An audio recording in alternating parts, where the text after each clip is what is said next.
오케이. 좋아요.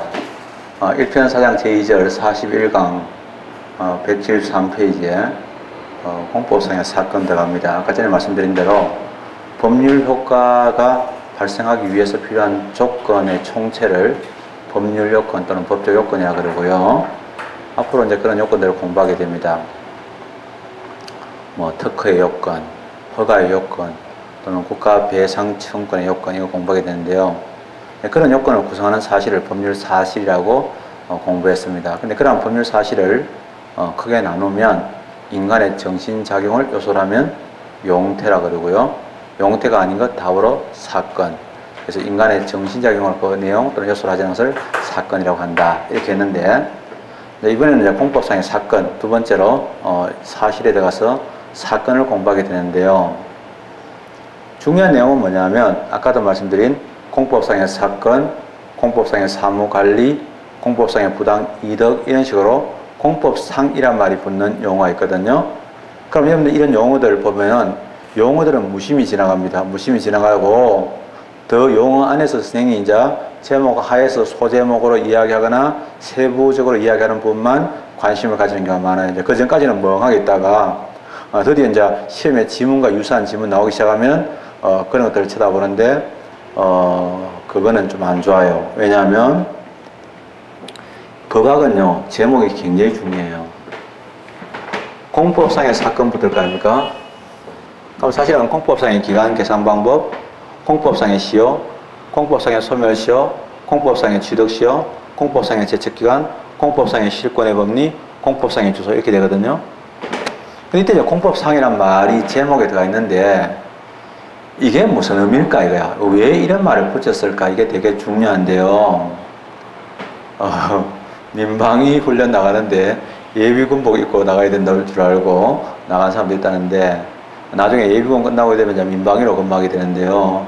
민방위 나갈 때는 사복 입고 나가거든요. 근데 그렇게 되면 민방위 근무자 요원들하고 그 다음에 일반 시민이 구분이 안 되잖아요. 그러니까 민방위들한테는 그래도 최소한의 구별을 하기 위해서 모자와 완장을 채우는 경우가 있습니다. 그거 왜 채웁니까? 구별하기 위해서죠. 공법상이란 말을 그냥 사건 해도 되는데 왜 사건이라는 자기 명칭이 있는데도 불구하고 그 앞에 공법상이라는 말을 붙일까요? 구별하기 위해서겠죠. 그럼 뭐하고 구별하기 위해서겠습니까? 사법상하고 구별하기 위해서겠죠.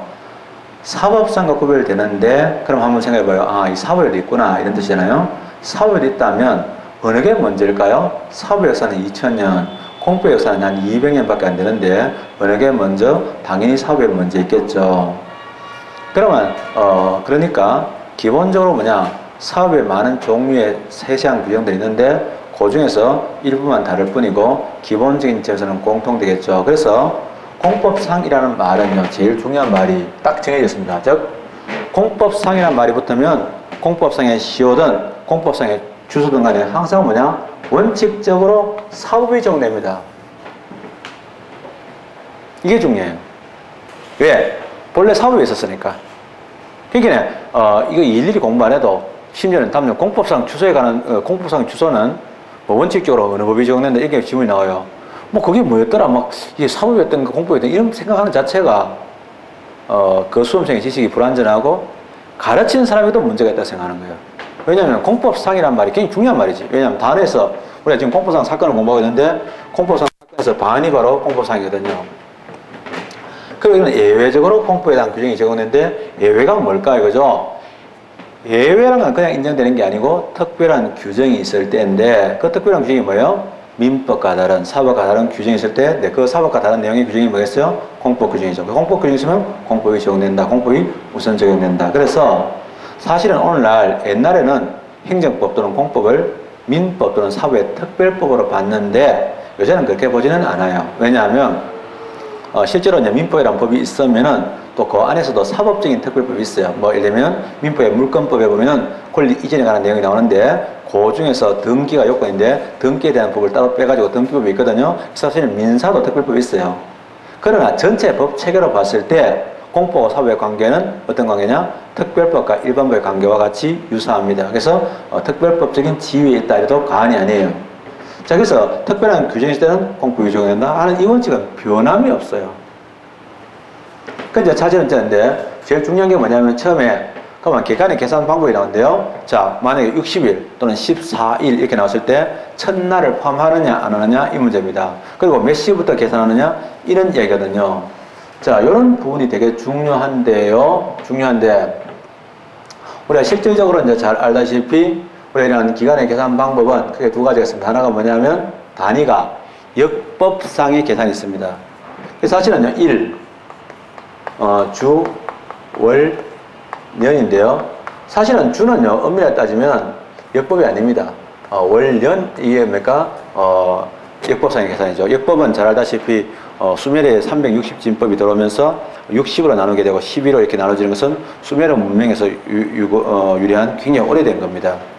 그거는 뭐 나중에 여러분들 그 뭐죠? 그 원 파이의 이제 역사라는 책이 있거든요. 거기 보면은 이런 것들이 나오는데 일주월년인데 근데 이제 개중에 무식한 법제처 직원들이 주를 넣는 경우가 최근에 있어요. 근데 주라는 건 옳지 않아요. 왜냐하면 7일을 일주로 보는데 그거는 서양의 관습이에요.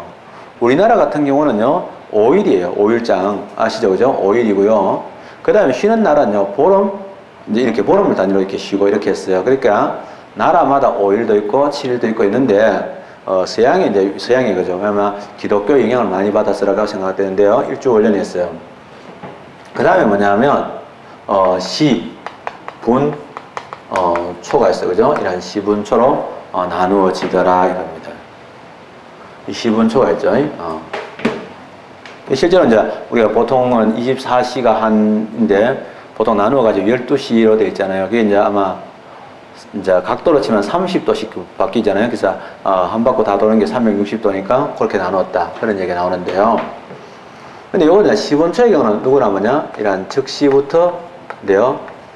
적시부터 기간을, 그러면 기간을 계산하는 이 기산점인데, 기산한다는 말은요, 이렇게 읽지 않습니다. 일으켜서 일으킨다는데, 계산한다는 거죠. 예, 적시부터 계산한다는 말은 시간을 계산할 때 계산의 시작점을, 시작하는 것을 기산이라고 표현합니다. 이거는 이제 적시부터 계산한다. 이건 어떤 거냐면, 만약에 현행범을 체포했을 때는 이제 만약에 영장 없이도 체포는 할 수 있습니다. 예외가 인정되는데 그러나 언제나 인정되는 게 아니고 하고 나서 사후 영장을 발부하더라 이거죠. 그래서 영장은 원래 사전 영장이 원칙이고요. 사후 영장은 예외, 영장주의 예외라고 하는데 영장주의 예외라는 게 진짜 뭐 영원히 영장 없이 그건 아니고 사후 영장을 얘기해요. 그러면 현행범을 체포했는데 만약에 1일, 2일, 3일 있어요. 그래서 1일, 2일 이렇게 3일 있었을 때 날짜인데요. 그럼 이제 만약에 있었던 사람이 9시 09시 00분에 잡혔어요. 그러면 이제 영장을 48시간 이내에 발부받아야 된다. 사후 영장 할 때는요. 다시 여기까지가 9시까지가 뭐냐면 여기 24시간이고 다시 3일날 09시 00이에요. 그래서 3일날 09시 00까지 사후 영장이 발부되거나 석방하지 않으면 국가는요. 이 사람을 불법 구금하는 꼴이 됩니다. 그럼 국가가 배상을 해줘야 되는 이런 문제가 발생해요. 그러니까 48시간 이렇게 해서 48시간에 항상 이렇게 해서 시분초는 적시부터 기산한다는 말 이런 말이에요. 근데 우리가 48시간하고 이 일을 같은 일로 생각하지만은 그렇지 않아요. 만약에 2일 이내라고 했을 때 또는 2일간이라고 했을 때는 그 기간은 얼마냐 이 말이죠. 근데 이제 그 일간 할 때는 문제가 날짜별로 이제 가겠을 때는 이야기가 달라집니다. 그러면 첫날은요, 오전 9시도 있고, 오후 5시도 있고, 여러 가지 시간이 있는데, 그러면 시간별로 일일이 다 장부에 적어 놓고, 그거는 좀 곤란하거든요. 그래서 이제 그것은 곤란하기 때문에, 이제 어떻게 계산하냐면, 일반적으로는 날짜별로 계산할 때는 첫날을 집어넣나, 첫날을 초일이라고 하는데, 첫날이 9시든 5시간에 하루로 치느냐, 마느냐, 이걸 결정을 해줘야 되거든요. 그래서 이제 우리나라에서는 현재 첫날은 치지 않는다. 왜? 가급적이면 안 치면 어떻게 되냐? 2일이 이거요. 그 다음에 3일이 끝나거죠. 3일이 끝난 요 시점이거든요. 그래서 3일이 끝난 3일 중에서 어느 거냐면은 24시 00. 요 시간이 뭐냐면 종료시가 되는 겁니다. 만료시라고 하죠. 이런 기간의 만료시 또는 종료시인데 이렇게 되는 거예요. 근데 만약에 이랬을 때는 차이가 많이 나죠. 15시간 차이가 나게 됩니다. 48시간과 2일은요, 이렇게 차이가 나죠. 왜냐하면, 대체로 이제 국가하고 국민의 관계에서는 입장이라든지 내용에 따라 다르겠지만, 대체로는 국민이 기간이 조금보다 더 긴 게 유리합니다. 그죠? 우리가 가끔 가다가 뭐, 시험 원서 제출하는 시간을 놓치거나 이렇게 되는데 간발의 차를 놓쳤을 때는 좀 더 있었으면 좋겠다 이 생각했죠.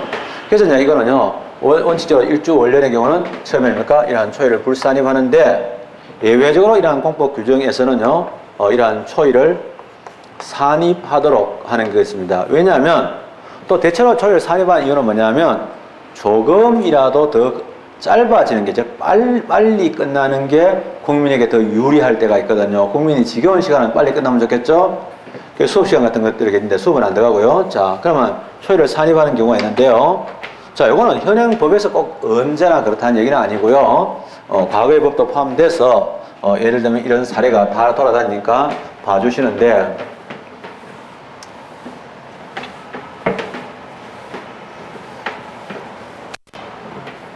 초일을 산입하는 경우는 시험에서 가끔 나옵니다. 그래서 처음에 가장 고통스러운 시간들 있는데요. 첫째로 국회의회가 있습니다. 국회의회가 왜 고통스럽지? 공무원 대부분 알아요. 국회가 열리는 날은 여러분들 퇴근도 못합니다. 자료 요구 나오면요. 자기들은 자료 요구 A4용지 2줄로 이런 자료 필요하다는데 그거는 여러분 자료 만들려고 하면 거의 반 트럭분을 만들어도 될까 말까인데 그거 쉽지 않아요. 어마어마한 자료를 요구합니다. 근데 저거는 보는지 안 보는지 알 수도 없어요. 골탕 먹이려고 하면 죽겠죠. 그래서 이런 국회회기, 지방의 얘기도 마찬가지겠죠. 그 다음에 중요한 내용인데요. 민원사무처리기간입니다. 민원사무처리기간은 아주 중요합니다. 이제 앞으로 시험에 나올 가능성이 아주 높다고 생각되어지는 부분인데요.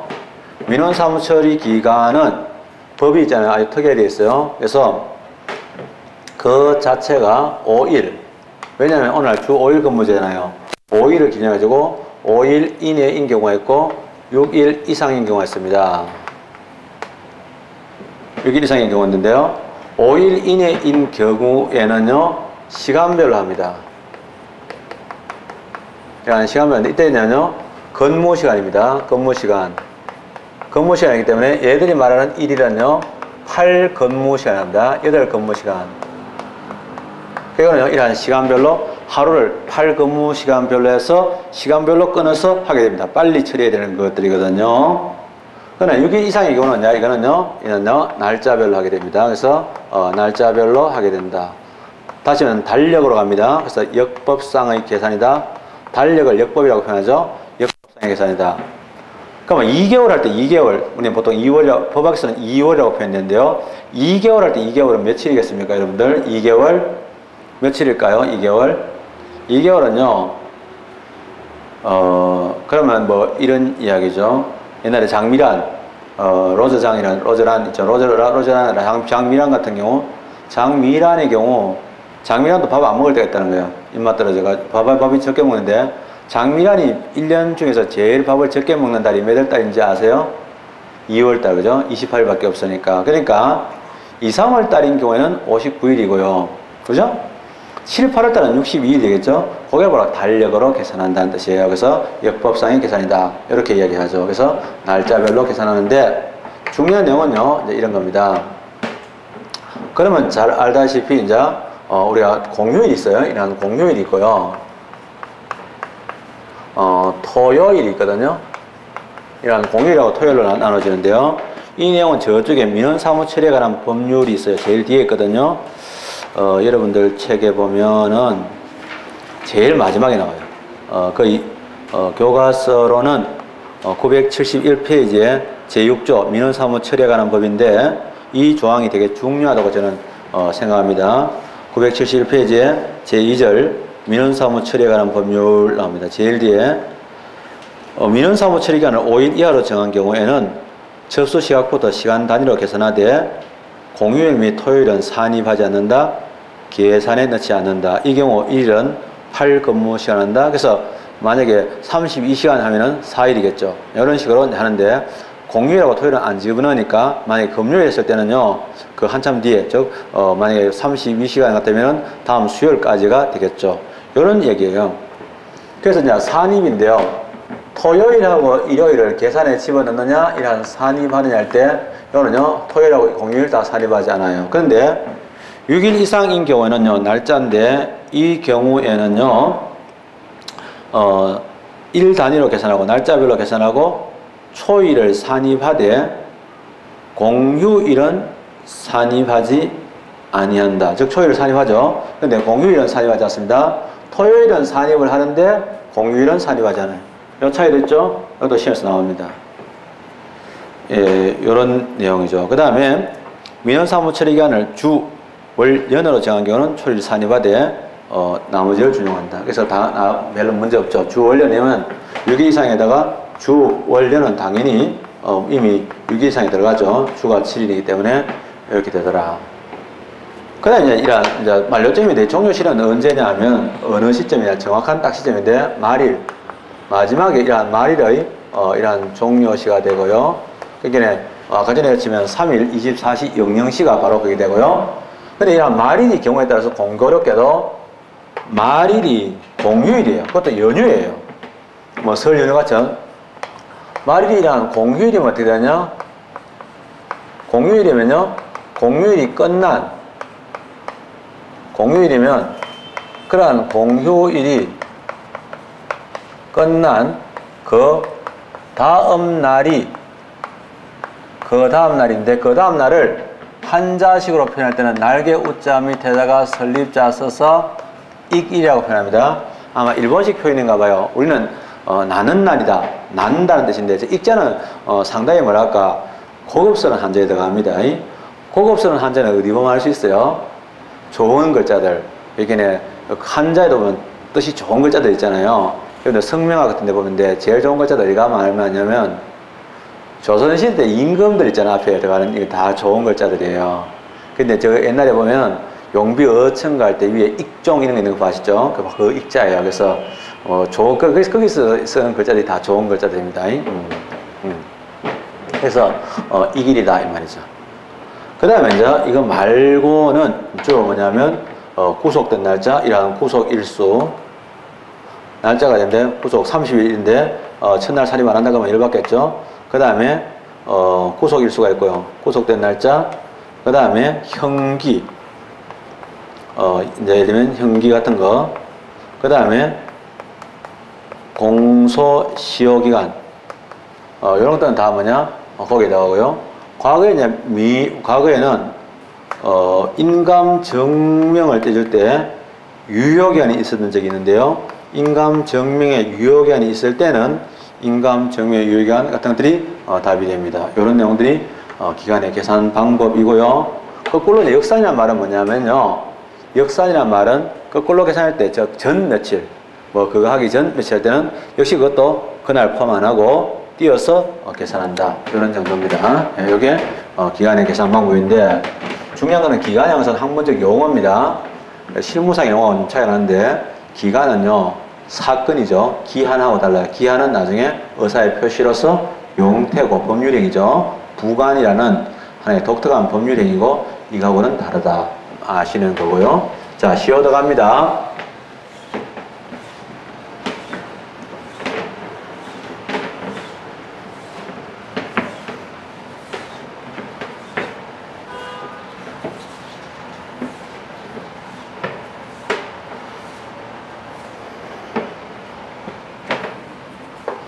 학교를 다닐 때는 같은 과다 할 때는요, 원하는지 안 간에 좀 친해집니다. 친해질 수밖에 없고요.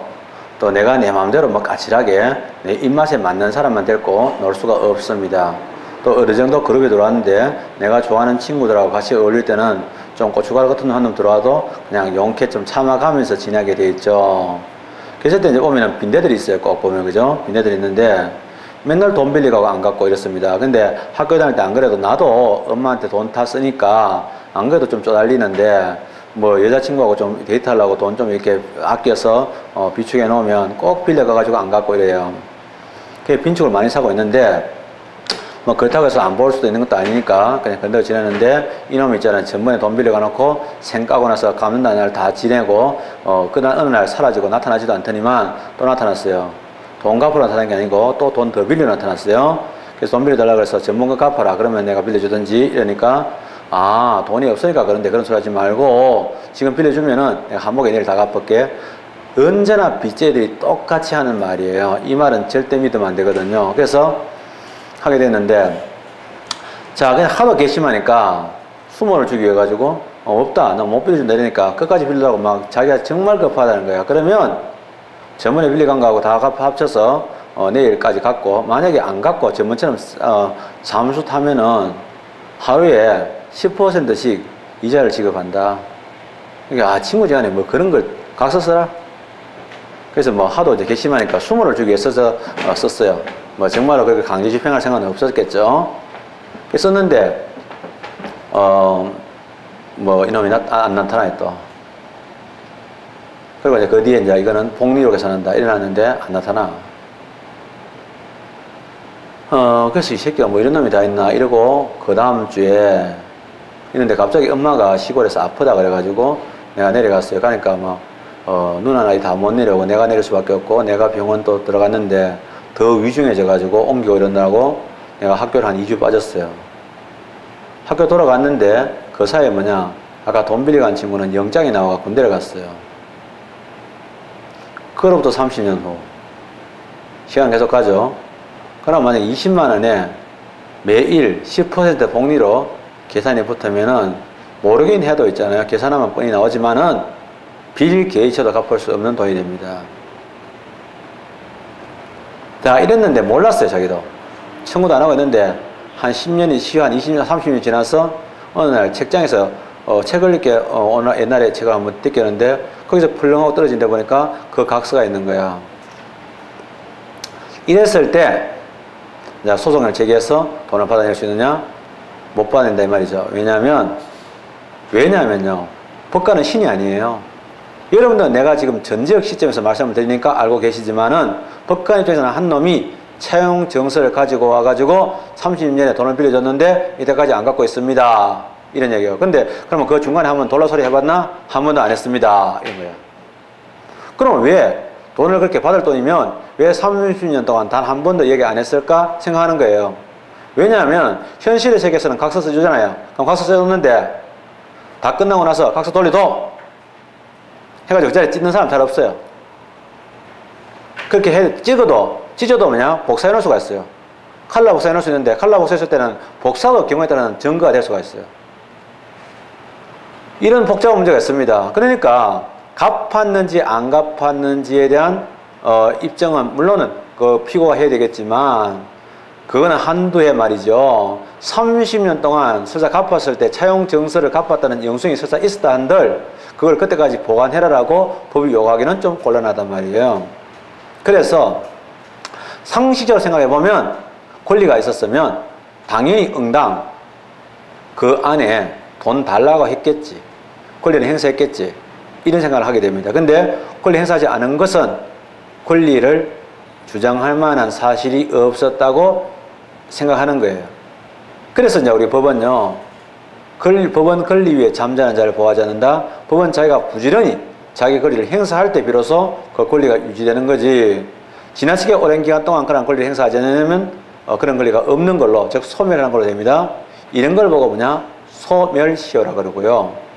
거꾸로 또 어떤 분이 계세요. 어떤 분이 있는데 이 사람이 이제 자기 땅을 팔았어요. 미국으로 가려고.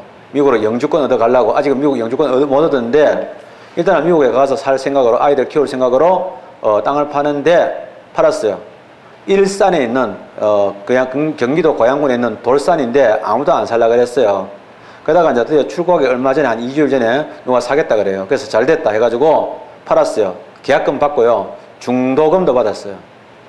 중도금도 받았는데 마지막에 잔금 치르고 등기 넘겨주기로 했거든요. 그러면 깔끔하게 끝나는데, 문제는 이 출고한 사람이 갑자기 출고할 때 여러 가지만 필요하잖아요. 그래서 이것저것 너무 바쁘는 바람에 그거를 등기를 못 넘겨주고 미국으로 가버립니다. 그로부터 300년 후 이런 문제가 발생합니다.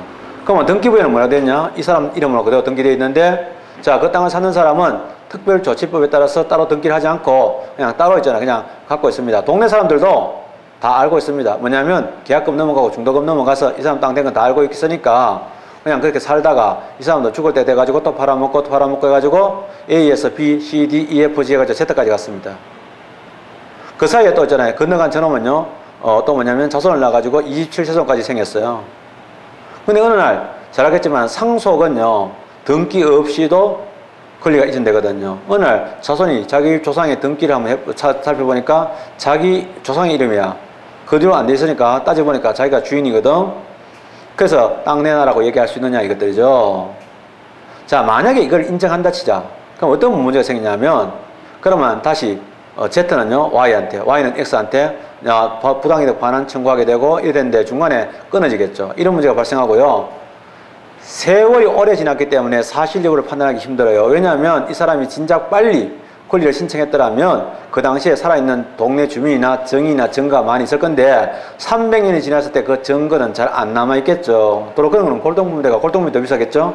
이런 문제가 발생합니다. 그러니까 법은 권리 위에 잠자는 자를 보호하지 않는다는 원칙이 있습니다. 다시 말하면 법은 원래는요 권리가 있는 사람을 보여줍니다.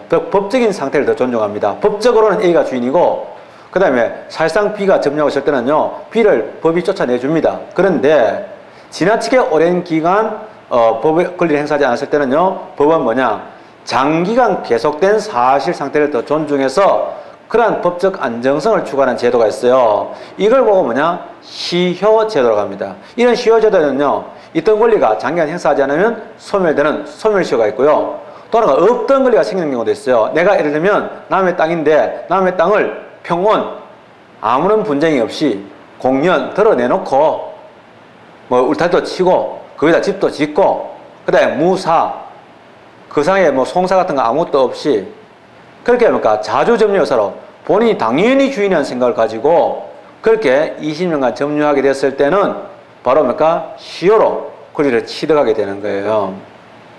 이걸 보고 시효 취득이라고 하는데 원래는 뭐냐, 민법에서 생긴 것도죠. 당연히 공법상이니까 민법에도 있던 거예요. 그런데 공법에는 특수한 것들이 있거든요. 그래서 공법의 경우는 두 가지 얘기가 됩니다. 하나는 소멸시효의 경우는 공법상의 금전채권, 즉 행정주체와 국민 간의 금전채권에 관한 소멸시효 어떻게 되느냐, 요거 하나 하고요. 두 번째가 만약에 사인인 국민이 국가에 이제 땅을요 만약에 오랫동안 점유했을 때는 그거를 시효로 취득할 수 있느냐 하는 이런 문제가 초점이 됩니다. 근데 이제 들어가는데요, 이러한 기본적인 법 체계도 알아셔야 되는데 중요한 건 뭐냐면 소멸시효의 중단사 이런 게 있어요.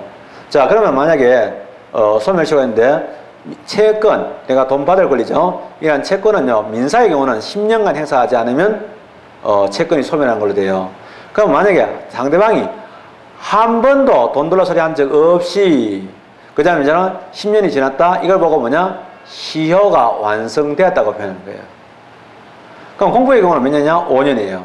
그럼 5년간 국가가 말이죠, 국민 보고 세금에 대해서 달라고 추징을 하거나 소를 제기하거나 강제 집행을 시도해가지고 자기의 권리를 구체적으로 행사하려고 한 노력이 한 번도 없었다. 5년간 시효가 완성됐다. 그러면 시효가 완성된 효과가 바로 뭐냐? 권리가 소멸된다.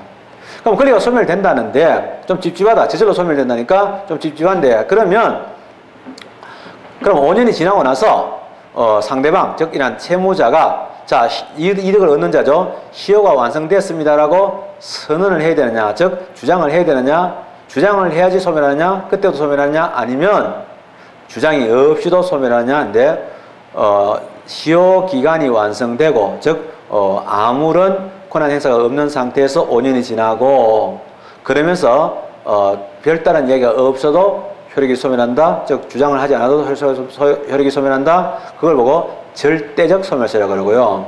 그렇지 않고 5년이 지난 것만은 안 되고 그 외에 상대방 쪽에서 권리를 행사를 해야 된다, 이런 경우가 있습니다. 즉 주장을 해야 된다, 원용을 해야 된다, 이런 견해가 있는데 이걸 상대적 소멸시효라고 하는데요. 오늘 우리나라의 통설과 판례는 절대적 소멸시효, 즉 채권이 소멸하는 것 자체는 5년이 지나면 자동으로 없어지고 별도의 의사표시, 즉 당사자의 주장이나 원형이 필요 없다입니다. 그러나 주의해야 될 것, 그거는 뭐냐, 실체관계입니다. 즉 실제법적 어떤 권리가 소멸하느냐, 이런 문제고요. 권리가 소멸했다는 이 사실 자체는 뭐냐, 나중에 재판에서 내한테 유리한 자료가 되겠죠. 근데 문제는 그러한 자료인 이 권리가 소멸됐다 또는 시효로 소멸됐다는 사실을 본인이 법정에서 법관한테다가 주장, 즉 원용하지 않으면은 법관은 재판에 반영하지 않아요. 왜냐하면 아무 말도 안 한다, 즉 주장하지 않는다는 말은 그는 자기가 그것을 원용하지 않겠다는 의사표시를 보기 때문에 하게 됩니다. 그래서 한 번 더 얘기하면 어떤 권리를요, 자기를 위해서 주장하는 걸 주장이라고도 표현하고 원용이라고도 표현합니다. 구원 또는 응원할 때 원자예요. 원용한다고 표현하는데 원용이 없이도 채권은 소멸합니다. 절대적 소멸설이고요. 그러한 채권의 소멸했다는 사실이 재판에 반영되려면 원용이 있어야 된다. 이거 꼭 주의해 주셔야 됩니다. 근데 문제는 그럼 이런 경우도 있겠죠. 내가 권리를 행사했는데 나름대로 열심히 했는데 상대방이 찌린 놈이라 가지고 안 줘. 그럼 거기에다가 5년 내지 또는 5년이 지났다. 공포의 경우 5년, 사업의 경우 10년이 지났다. 그러면 그것도 채권이 소멸하느냐? 그러면 너무 억울하죠. 돈 안 낸 놈만 그러면 다 유리하겠죠. 그런 일이 있어서 안 되겠죠. 그죠? 그러니까 뭐냐? 권리를 나름대로 권리자가 자기의 권리를 성실하게 행사했어요. 행사를 한 번이라도 하게 되면 그때부터 뭐냐? 다시 5년 또는 10년이 가야 돼요. 공포의 경우는 5년인데 5년이 지나야 되거든요. 그래서 새로 또 공포 시효가 기산되게 되는데 이걸 보고 시효의 중단제도라고 그래요. 그래서 만약에 하루 남겼다. 하루 남겼는데 상대방이 압류가 들어왔다. 그러면 다시 또 5년이 지나야지 시효로 소멸하는 거예요. 그래서 그런 내용들인데 시효의 중단 사유 되게 중요하거든요. 그래서 그런 내용들도 같이 보도록 합니다. 자, 시효 들어갑니다. 그러면 시효는요, 크게 두 가지가 있어요. 하나가 뭐냐면 돈. 물론 그 앞에다가 공법상의 금전 채권, 돈을 받을 수 있는 거죠. 이러한 금전 채권의 이러한 소멸 시효 제도라는 게 있어요. 이게 있고요. 또 하나가 이런 이야기도 오죠. 공물.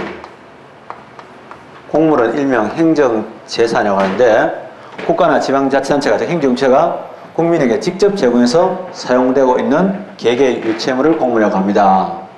물론 요즘들은 이야기 달라져가지고 개개의 유체물 말고 지평물도 포함된다고 하는 기대로 다수들이 바뀌고 있는 건 사실인데 그게 중요하지 여기서는 중요하지 않고요. 공물에 대해서 시효로 취득할 수 있느냐.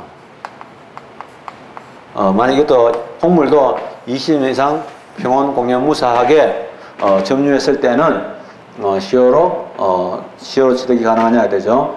공법상 금전 채권 소멸 시효에 대해서 먼저 적용한 것은 뭐냐면 적용되는 법 또는 제도적인 부분인데 원칙적으로 무슨 법 적용될까요? 원칙적으로 당연히 사법이 적용됩니다. 사법. 다시 말하면 이러한 민법이 적용됩니다. 민법에 보면 소멸 시효에 대한 규정이 있는데 민법의 소멸 시효에 관한 규정이 그대로 적용된다. 즉 따로 공법상 금전 채권에 관해서 따로 말이 없을 때는 민법이 적용된다. 기본적인 똑같습니다. 첫째로 뭐냐? 방금 얘기했지만은 시효가 완성됐다. 아까 말씀드렸죠. 이러한 시효가 완성된다는 말은 상대방이 한 번도 채권을 행사하지 않고 돈 돌라 소리하거나 소송을 제기하거나 강제 재봉을 시도하지 않고 하게 되면 시효 완성의 효과죠. 이러한 시효 완성의 효과는 어떠냐? 당연히 채권이 소멸하게 되겠죠. 근데 아까 전에 이때 이 채권의 소멸은 절대적 소멸이냐 상대적 소멸이죠. 그래서 이게 대해서는 견해는 실제로 이런 절대적 소멸설이 있고요. 또 하나가 상대적 소멸설인데 절대적 소멸설의 경우는요. 아까 전에 봤지만은 시효의 완성 5년 동안 상대방이 한 번도 돈 달라 소리 또는 권리를 행사하지 않고 지났다. 그럼 이러한 시효의 완성만으로 채권이 소멸하는 걸 얘기합니다. 그러나 상대방의 상대적 소멸설은 뭐냐면 시효가 완성된 사실, 즉 5년간 단 한 번도 돈 달라 소리 한 적 없는 것 플러스 그 다음 이러한 상대방, 이러한 시효로부터 이득을 받는 채무자겠죠. 이러한 상대방이 사실은 시효가 예를 들면 끝났다라고 주장을 한 거죠. 이러한 주장이라고 하고요. 같은 말이 뭐냐? 원용입니다. 상대방이 원용인데 이러한 원용이 없이도 저절로 소멸한다라는 것들이죠. 자, 이건 상대방 입장이 있어야 된다. 여기서는 죄송합니다. 그래서 원용이 있어야 된다. 원용이 있어야 한다 이런 뜻이고 위에 거랑 다르게 표현하면 이 말은요, 이런 원용 또는 상대방에 대한 주장이 없이도 이겁니다. 근데 잘 알다시피 이게 현재 타우술과 판례 입장입니다. 그래서 타우술과 판례 입장은 상대방 원용이 없이도 가능하다 이 뜻이죠. 그 다음에 만약에 이게 열고 근데 두 번째가 상대방이 있잖아요. 시효 중단제가 있습니다. 시효의 중단과 정리는 다른데요. 중단은요, 만약에 상대방이 권리를 행사했다, 나름대로 이러한 권리를 행사하는 노력이 있었다, 그러면 시효가 중단되는 적이 있다. 그냥 새로 다시 5년 이거죠. 그러나 그거 말고 만약에 천재지변을 인해서 내가 시효를 주장하려고 그랬는데 문제는요, 배가 안 떠가지고 선마을 같은 경우는 그렇겠죠? 그런 경우는요, 이러한 시효의 정지에 들어갔습니다. 즉, 지진이 나가지고 관공서가 예를 들면 마비되는 바람에 이런 경우가 있겠죠. 이런 경우에는 시효의 정지는요, 나머지 기간만 지나면 됩니다. 그래서 나머지 기간만, 즉, 만약에 그런 사유가 소멸되고 나서, 즉, 지진이라든지 해일이 소멸되고 나서 나머지 기간이 진행되면 되는 거예요. 그래서 이걸 채권이 소멸된다, 이런 얘기겠죠. 그러나 주의해야 될 거, 여기서 중요한 판례 있죠. 판례가 한 번 더 이러한 상대방의 주장 또는 원용인데요. 자기를 위해서 법적으로 유리한 사실을 주장하는 것을 원용이라고 표현합니다. 그래서 잘 알다시피 원용이 없이도 이러한 채권은 소멸합니다. 이런 채권이 소멸해서는 원형이 없어도 소멸하는데 원형이 있어야지 법관이잖아요. 그러한 사실을 자기에게 유리한 사실인데 이러한 재판에 반영해 줍니다. 그래서 그거는 주의해야 될 표현이다 이런 얘기죠. 이런 내용들이 쭉 나오는데요. 뭐 이거 말고도 다른 얘기도 좀 이따 하더라고요. 그럼 예외가 있습니다. 예외적으로 공법상의 금전 채권에 관해서 예외가 있습니다. 예외적으로 나오는데요. 아까도 말씀드렸지만 예외가 되려면 사법가들은 이러한 특별한 규정이 있어야 되겠죠. 물론 다수는 공법으로 보겠지만 또 판례에서는 사법으로 볼 수 있는 여지도 있는데요. 그러나 특별한 규정이 바로 뭐냐면 우리나라에서 국가 재정법이 있습니다. 국가가 돈 받는 것에 대한 기본적인 법이 있는데요. 국가 재정법이 있습니다. 옛날에는 이 법을 예산회계법이라고 표현했습니다. 판례에서는 예산회계법으로 나오고 시험에도 예산회계법으로 출제될 수도 있습니다. 그러니까 예외적으로 이런데 이러한 국가재정법에 의하면 사실은 이러한 공법적 규정이 있습니다. 그건 뭐냐면 시효에 관해서 뭐냐면 따로 민법과 다른 내용의 규정을 두고 있는 경우가 있는데 첫째로 뭐냐면 공법에 관한 소멸 이러한 시효 기간입니다. 몇 년 할 때 금전 채권의 소멸 시효가는 몇 년 하냐? 5년입니다. 5년. 아주 중요합니다. 5년이다. 굉장히 중요합니다. 5년. 5년입니다. 민법은 금전 채권의 소멸 시효가 10년이죠. 그래서 민법과 다른 내용으로 규정되어 있습니다. 5년이다. 이랬죠. 이왕 나온 김에 좀 더 소멸 시효 기간 좀 더 이야기하게 되면요. 중요한 변화가 있는 거죠. 2012년도에 개정되어서 2013년도부터 사용되고 있는 중요한 법들 많죠. 그런 것들 중에 하나가 소멸시효 기간이 있는데 첫째로 뭐냐면 공무원법이 있습니다. 이라는 공무원법에 공무원이 비리를 저질렀는데 거기에 대한 징계를 할 수 있겠죠. 그러면 징계권이 이제 국가가 발생합니다. 발생할 수 있는데 그러한 징계권의 소멸시효입니다. 그래서 이러한 징계에 대해서 이러한 소멸시효가 있습니다. 잘못을 저질렀을 때 거기서 문제 삼지 않으시는데요.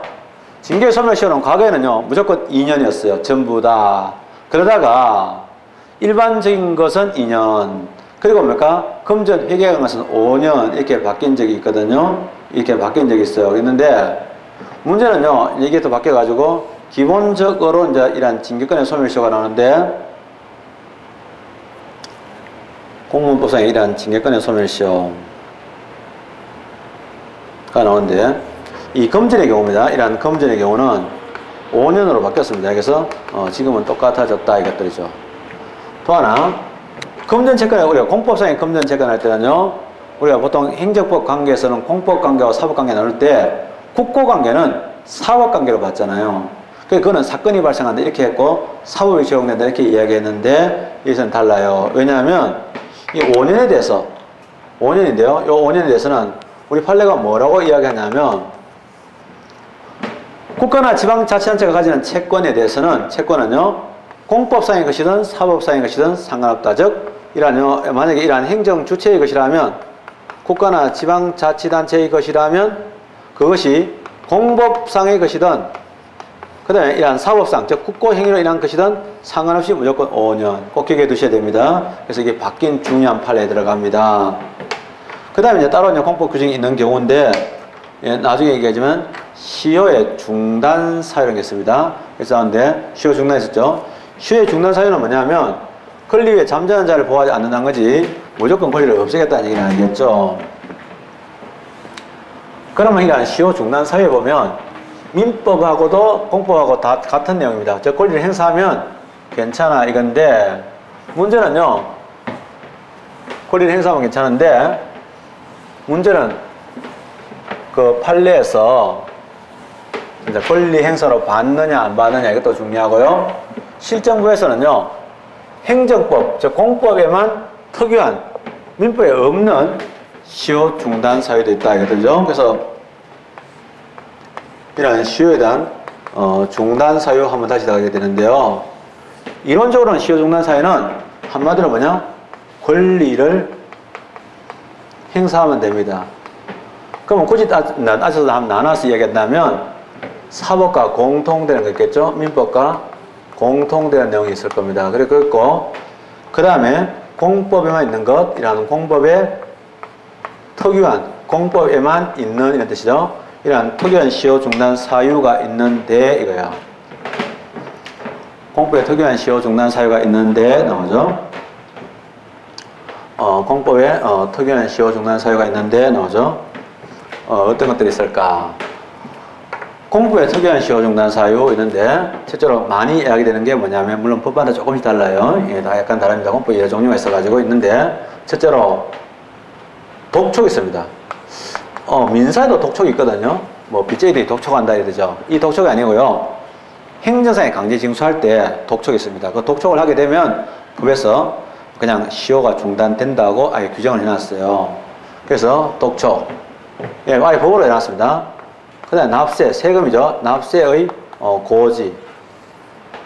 그러면 우리가 국가가 이제 갖고 있는 국민에서 돈 달라고 하는 것들 중에서는 세금만 있는 게 아니잖아요. 그 외에 공과금이나 부담금 등등 있겠죠. 그거는 뭐라고 하냐면 납세라고 표현 안 하고 납부라고 합니다. 납부라고도 하고요. 또는 납입이라고도 표현합니다. 납입의 고지 이런 것도 있어요. 이런 게 있거든요. 공법에 특유한 시효 중단 사유가 있다. 이것도 알아두면 좋겠고요. 이제 사회에 공통된 거 있는데 중요한 거는요. 사회에 공통된 것도 있겠죠. 그러면 만약에 가장 대표적인 것이 뭐냐면 소송을 제기하는 거죠. 소송을 제기해가지고 돈 달라고 이야기하겠죠. 이거는 대표적인 소송을 제기했다는 말은 다시 말해 이러한 소송을 통해서 청구했다. 즉 사법적인 청구를 했다 이거거든요. 그러나 주의해야 될 거 그러면 소송이 있었다 이것만 중요한 게 아니고요. 자 어떤 경우는 뭐냐면 상대방이 있다가 나는 돈 낼 거 없어요 라고 국가에 대해서 얘기했어. 소송을 제기했어. 왜 없는데 왜 자꾸 돌라 그러냐. 그래서 없다. 소송 제기하니까 국가가 있다가 행정처가 있다가 피고가 돼가지고 아닙니다 있습니다 라고 주장했어. 그럼 이때 이게 권리를 행사한 걸로 보냐? 안 봐. 어디까지나 소송을 제기했다 청구했다는 것은 자기가 뭐냐면 한마디로 얘기하면요. 이러한 채권자가 원고로서 해야 되지 피고로 있잖아요. 방어하면서 뭐 실제로 있는데요. 이런 사양은 소용없어. 원고로 주장할 때 가능해. 이게 되게 중요해요. 아주 중요해요. 왜냐하면 이게 착각하기 쉽거든요. 이런 부분이 뚜렷한 모습으로 시험에 나오는데 이제 그런 부분에 대해서 잘 이해가 없는 경우가 있는데요. 자 먼저 174페이지에 보면 시효 괄호 2번에 금전채권의 소멸 시효 나옵니다. 동그라미 2번에 국가나 공공단체를 당사로한 금전채권은 그들이 채권자이든 채무자이든 공법상의 것이든 사업상의 것이든 특별한 규정이 없으면 5년간 행사하지 아니함으로써 소멸한다. 이게 우리나라 판례 입장이고요. 공법상의 소멸시효는 원칙적으로 5년이며 예외적으로 특별한 규정이 있는 경우 즉 해놓고 나서 공무원 연금법상의 기여금 과원합 청구에는 2년의 시효가 적용된다? 아닙니다. 이것도 사라졌어요. 다 5년으로 통일됐으니까 지워주십시오.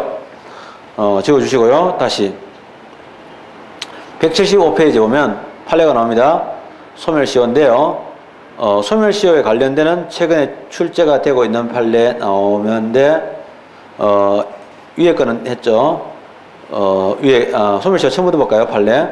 소멸시효 완성 후에 부과된 조세부과 처분은 소멸시효가 완성됐단 말은 채권이 존재하지 않죠. 근데 문제는 조세를 부과했다? 당연 무효다. 넘어가고요. 두 번째가 소송에서 소멸시효의 효력을 주장하지 아니하면 그 의사에 반하여 주장하지 않는다는 의사란 뭐냐면 자기는 이걸 반영하지 않았으면 좋겠다는 거니까 법원은 재판에 반영할 수 없다. 그다음에 동그라미 1번 밑줄 지문 변상금 부과 처분에 대한 취소이 진행 중이라도 변상금 부과 처분에 대한 취소는 누가 제기했겠어요? 채무자가 제기한 거야. 채무자가 온 거죠. 이때 부가건조로서는 위반 처분을 스스로 취소하고 즉 행정청은 또 행정처는 스스로 취소하고 그 하자를 보완하여 다시 적부한 부가처분 등을 할 수도 있는 것이어서 권리행사에 법률상의 장애사유가 있는 것에 해당한다고 할 수 없으므로 취소행이 진행되는 동안에도 부가권의 소멸시효가 진행된다. 뭔 소리냐면 우리가 이제 사실은 시효를 중단시키는 가장 중요한 이유가 뭐냐 하면 사실은 권리를 행사하고 싶은데 권리의 행사를 방해하는 뭔가가 있어서 그렇다 이런 얘기거든요. 그래서 그거 아니다. 그래서 이거는 안 된다는 거죠. 그 밑에도 마찬가지인데요. 똑같은 판례들이 나와 있으니까 꼭 봐주시고요. 그 다음에 중요한 판례들을 좀 챙기겠습니다. 그래서 판례를 좀 챙기는데 아주 중요하죠. 자, 어떤 사람이 그 다음 판례입니다. 176페이지 보면 4번에 채권자가 동일한 목적을 달성하기 위하여 복수의 채권을 갖고 있는 경우 하나의 채권을 행사하는 것이 다른 채권의 소멸시효가 되지 않는다. 복수의 채권. 이건 사실은 이러한 복수의 어떤 채권을 갖고 있다. 무슨 소리냐면은 어떤 사람이 아들이 있잖아요. 국가가 있잖아요. 국가 비상 채권이 발생했어요. 근데 자기는 그렇죠. 군인이 또는 군인을 해코지해가지고 이 군인 피해자가 국가에 대한 배상을 받아야 되는데 군인이나 공무원은요 따로 받는 배상이 있습니다. 그래서 자기 생각할 때는 국가 배상 가능하다고 생각하지만은 판례에서는 또 법에서는요 다른 보상을 받아야 되지 국가 배상 청구할 수 없다 됐는데 이 사람은 자기가 고집을 피워가지고 국가 배상을 청구했어요. 시간이 많이 지나버렸어. 5년 지났단 말이야. 그래가지고 안 된다 그러니까 그러면 군인연금법상의 채권을 청구하겠다니까 안 된다. 그래서 복수의 채권에서 뭐라고 해야 되나 줄이면 하나에 대한 이러한 하나의 채권, 이러한 하나에 대한 이러한 채권 행사죠. 이러한 채권을 행사하는 것이 채권 행사가 다른 채권이죠. 이러한 다른 채권의 시효 중단 사유, 이러한 시효를 중단시키는 사유가 될 수 없다. 즉 만약에 기간 지나면 그건 둘 다 청구 못하게 된다 이런 얘기입니다. 이런 이야기도 나오고요. 그 다음에 또 중요한 이야기들을 계속합니다. 그 다음에 어떤 사람이 압류를 했어요. 압류를 시도했는데 그래서 이제 물건을 압류하려고 그 사람 물건이 어디 있다 소리 듣고 집행관들이 갔는데 가보니까 뭐 다들 빌린 거고 따로 주인 있고 유치권 있고 이래가지고 못했습니다. 그래서 압류에 이러한 실패했습니다. 이러한 실패를 하고 나서 그냥 오늘 내가 며칠 날 가가지고 실패하고 돌아왔습니다라고 이러한 조서만 작성합니다. 갔다 왔다는 일지를 쓴 거죠. 이러한 조서만 작성했다. 그것도 시효의 중단 사유에 들어간다. 이 사람은 권리를 행사한 것으로 봅니다. 예, 그런 것도 중요한 내용이 들어갑니다. 꼭 기억해 주시면 좋겠어요. 그래서 아주 중요한 판례들이니까 꼭 정리를 해두면 좋겠고요. 여기에 이제 그런 내용이 들어갑니다. 그래서 이런 시효는요, 이제 이렇게 됐고, 그 다음에 금전 채권 소유인데, 그래서 중단 사유가 나오죠. 근데 채권은 현재 무조건 5년이다. 그 정도 정리하고요. 두 번째 뭐냐면, 취득시효입니다. 자, 어떤, 개인의 소유물 같은 경우도 오랫동안, 평원공영무사하게 점유하는 경우에는, 시효로 취득할 수가 있게 되죠. 시효 취득이 가능한데, 민법은 더 복잡한데, 그냥 복잡하게 설명 안 합니다. 그러면 취득시효 들어가죠. 공물에 대한 공물을 동사로 표현할 때는 시효로 취득할 수 있냐. 그래서 소멸시효를 시효소멸, 그 다음에 취득시효를 시효취득 같은 말입니다. 동사형으로 표현할 수도 있는데요. 공물에 대한 이러한 시효취득, 공물을 이러한 시효로 취득할 수 있느냐. 만약에 예를 들면 국가가 갖고 있는 도로라든지 이런 하청 같은 것들을 개인이 오랫동안 20년 이상 장기적으로 평공영무사하게 점유하게 되면 시효로 취득할 수 있느냐 이런 문제입니다. 책을 대충 처음에 공부를 하는 사람이 가이드 없이 강의 없이 그냥 책을 잘못 읽으면 어떤 오해가 생길 수 있냐면 뭐 되는 경우도 있고 안 되는 경우도 있다 이런 생각이 싶습니다. 읽어보면 그렇게 느껴지거든요. 절대 아니거든요. 공물의 시효 취득 가능하냐? 가능하지 않아요. 왜냐하면 우리가 책상이 있는데 이 책상이 공물입니까? 아닙니까? 모르지. 왜냐하면 책과 책상에 대한 소유권이 누구한테 있냐가 중요한데 국가가 행정의 목적을 위해서 국가가 소유하고 있는 연수원 책상이면 이건 공물이에요. 이거 얼마 전까지 공물이었습니다. 이게 뭐냐면 대구시에서 세계 육상대회를 위해 가지고 만들어 놓은 책상들이에요. 그게 공물이었는데 공용 폐지가 되면 그때부터 어떻게 되냐? 사물로 바뀌어요. 공무량에 따로 있는 게 아니고 기본적으로는 사소유권하고 비슷한데 문제는 예외적으로 일정한 제한이 가해져가 태그가 붙어 있는데 그 태그 내용이 뭐냐? 권리를 이제 못하게 하는 거예요. 그래서 공물이라고 할 때는 원칙적으로 뭐냐? 시효로 취득할 수 없고 취득이 걸리잖아요. 강제 징수할 수 없고 공멸을 해야 되거든요. 그 다음에 공용 수용할 수 없는 걸 얘기합니다. 그러면 이게 도대체 뭐냐? 읽어보니까 되는 경우도 있고 안 되는 경우도 있다던데 하는데 그거는 뭐냐? 공물이 아니고 국유나 공유, 공은 지방자치단체가 소유하는 이들, 국가가 소유하면 국유, 지방자치단체가 소유하면 국공유인데 이러한 국공유 재산입니다. 원래 국공유 재산이라는 말은요, 좀 주의될 게 국공유 재산의 종류는 엄격하게 하면 국가나 지방자치단체가 소유하는 재산의 종류는 크게 두 가지가 있어요. 하나가 뭐냐면 공물이 있습니다. 공물을 일명 뭐라고 하냐면 공물의 대표적인 것이 행정재산이라고 해요. 그래 국가재정부에서는 행정재산이라고 표현하거든요. 물론 공물의 종류 이거 말고도 뭐 공기업용 재산 이것들도 있는데 좀 이따 얘기하더라고요. 이 공물이 있고 그 다음에 또 하나가 뭐냐? 사물이 있어요. 우리가 뭐 개인적으로 사물함 할 때가 사물 아니고요. 국가가 소유하는 물건 중에서 개인의 소유재산 물건과 똑같이 취급받는 게 있는데 일명 뭐라고 하냐? 일반재산이라고 합니다. 얼마 전에 국가재정법이 바뀌면서 용어를 바꿨고요. 그 전까지는요. 잡종재산이라고 불렀고요. 또 학문적으로 뭐냐면 국가가 재력 취득의 목적으로 갖고 있으니까 재정재산이라고 하는데요. 이런 게 있어요. 이거는 개인이 갖고 있는 물건이나 다를 바가 없습니다. 국가가 국민하고 대등한 관계에서 자기도 물건을 갖고 있을 수 있겠죠. 재산을 가지고 있었습니다. 이거는 직접적으로 행정의 목적에 달성되고 있지는 않습니다. 그래서 특별한 취급을 안 해주는데요. 근데 옛날에 이런 사유재산 할 때, 그러면 우리가 일반재산, 잡종재산, 재정재산에 어떤 게 있었냐? 제가 설명드렸습니다. 예를 들면 과거에 국유지라든지, 그 다음에 이런 국유리, 이런 것도 이제 사실은 있죠. 이거 말고도 공용 폐지된 행정재산 다 됩니다. 그래서, 이거 말고도 공용, 더 이상 공물로 사용하지 않는다고 하는 이러한 공용 폐지. 공용 폐지는 권력적 공포에서 행정입니다. 더 이상 공물로 사용하지 않는 국가의 의사 표시인데 이러한 공용 폐지된 것들은 전부 다 뭐냐? 하천 전부 다 뭐냐면 잡종 재산에 들어갑니다. 이래 이제 공용 폐지는요 반드시 이러한 공용 폐지의 의사 표시가 있어야 됩니다. 의사 표시를 요한다. 그러나 의사 표시 요하는데 문제는요 만약 이것이 명시적으로 딱 부러지게 공용 폐지한다. 이것도 포함되지만은 묵시적인 의사표시도 포함됩니다. 그러나 장기간 사용하지 않았다. 그것만 가지고는 공용 폐지에 대한 묵시적 의사표시가 있다고 볼 수 없다.